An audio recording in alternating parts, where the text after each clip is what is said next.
Hello there and welcome back to another edition of the Hot Lamp Classic Remastered. This time we'll take a look at the 1989 Nissan Skyline GTR.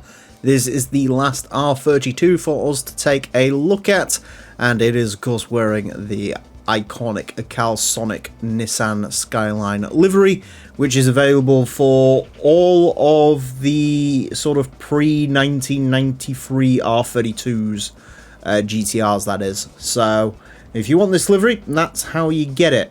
One of my slight regrets with this series, to be honest with you, is the R32 Skylines. I was very terrified of the fact that these were going to build up because there is, I believe at last count, about 40 Skylines in the game.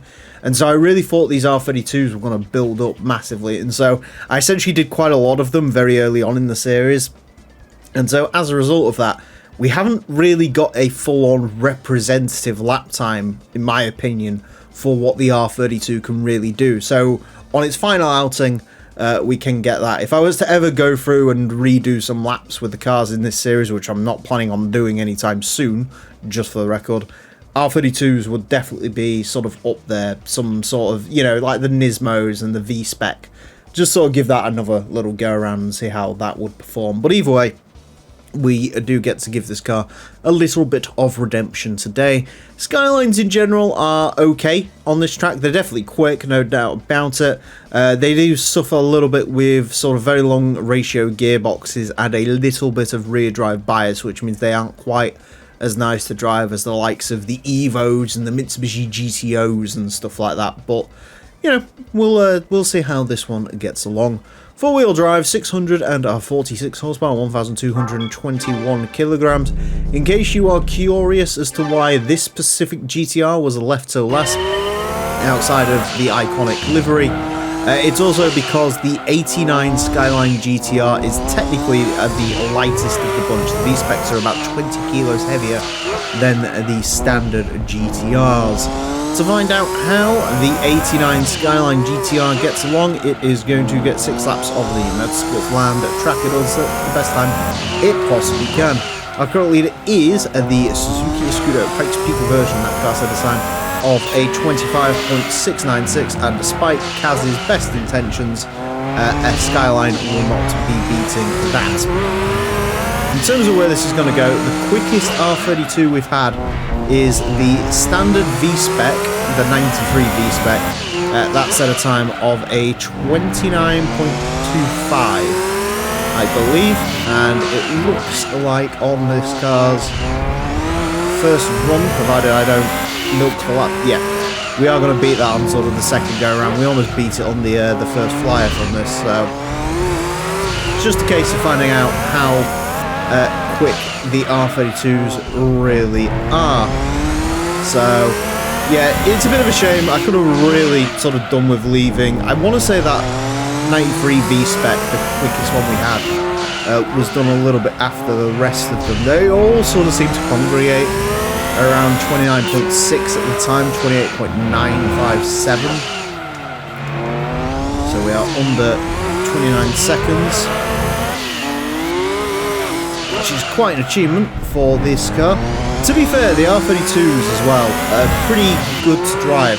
The R34s I always find are the ones that are a little bit trickier to drive. They are in theory the quickest, they are the most powerful, definitely the most sort of ceiling in terms of the potential of them, but the R32s I think are sort of the most balanced, I guess. The R34's in theory the quickest. The R32, again, it's just trying to achieve the lap time out of the 34 as well, because the handling is a bigger issue. The 32s are sort of a nice middle ground, and the R33s are generally very, very nice to drive, but the sort of ceiling of potential is lower because they are the heaviest of the Skyline bunch. So that's sort of how those work out.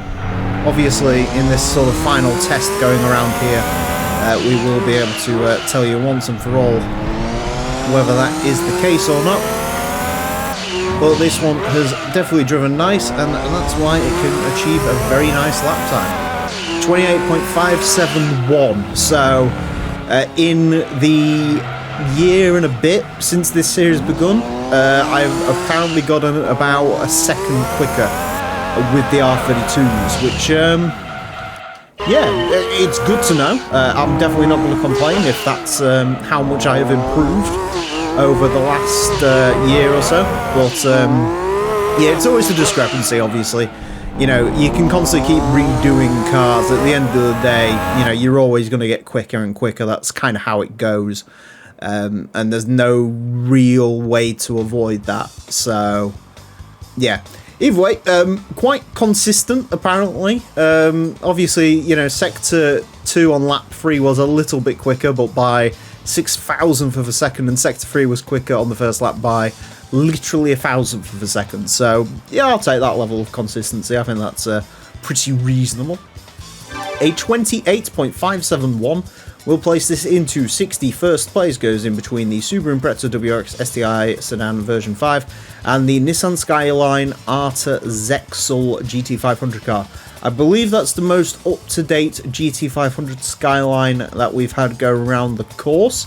So, quicker than GT500 cars, not surprising because they are rear-wheel drive in the GT2 Plus mod. Quicker than a Jaguar XJR15, Vauxhall Calibra Super Touring car, the Impreza WRX Wagon version 6, TVR Cerbera. Quicker than the Mainz R34 Skyline GTR, so I think this is the quickest of all the Skylines now. I would have to search that to know that to be true.